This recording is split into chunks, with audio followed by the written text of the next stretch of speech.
This question comes from Vlad Koptev in Ukraine.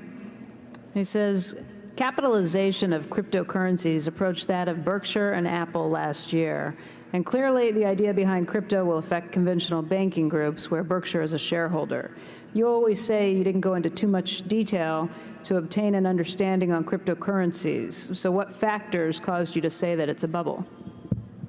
Well, generally non-productive assets remain, if you had bought gold at the time of Christ and you figure the compound rate on it, it may be a couple tenths of 1%. It essentially is not going to deliver anything other than supposed scarcity, because you can only mine so many. But so what? I mean, what does it produce itself? The check is a wonderful idea. Just imagine how the world would be without being able to write checks or have wire transfer of funds.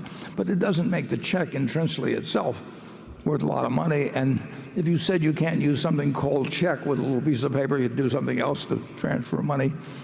I think that anytime you buy a non-productive asset, you are counting on somebody else later on to buy a non-productive asset because they think they can sell it to somebody for more money. And it's been tried with tulips, and it's been tried with various things over time, and it does come to a bad ending.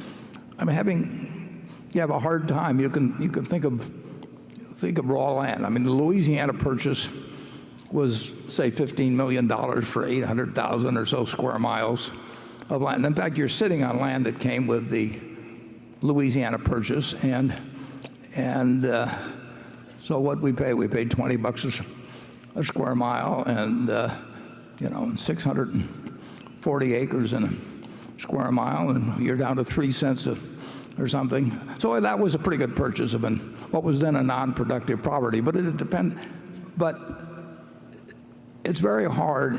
You can buy stamps. Bill Gross got collected a wonderful stamp collection, and it sold for more money in the end.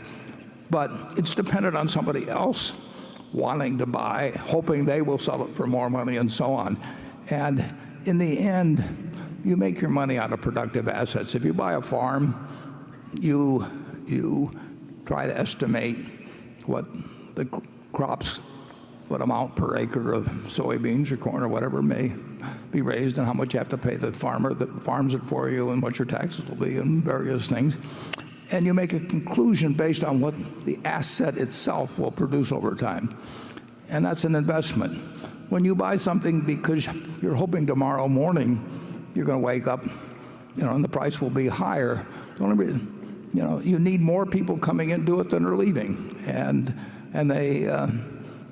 you can get that, and it will feed on itself for a while, and sometimes for a long while, and sometimes to extraordinary numbers. But in the end, they come to bad endings, and cryptocurrencies will come to bad endings. And along with the fact that there's nothing being produced in the way of value from the asset, that you also have the problem that it draws in a lot of charlatans and that sort of thing who are trying to create various sorts of exchanges or whatever it may be. It's something where people who are of less than stellar character see an opportunity to clip people who are trying to get rich because their neighbor's getting rich buying this stuff that neither one of them understands. It will come to a bad ending. Charlie? Well, I like cryptocurrencies a lot less than you do. And so, to me, it's just dementia. And I think that people who are professional traders that go into trading cryptocurrencies, it's just disgusting. It's like somebody else is trading turds and you decide I can't be left out.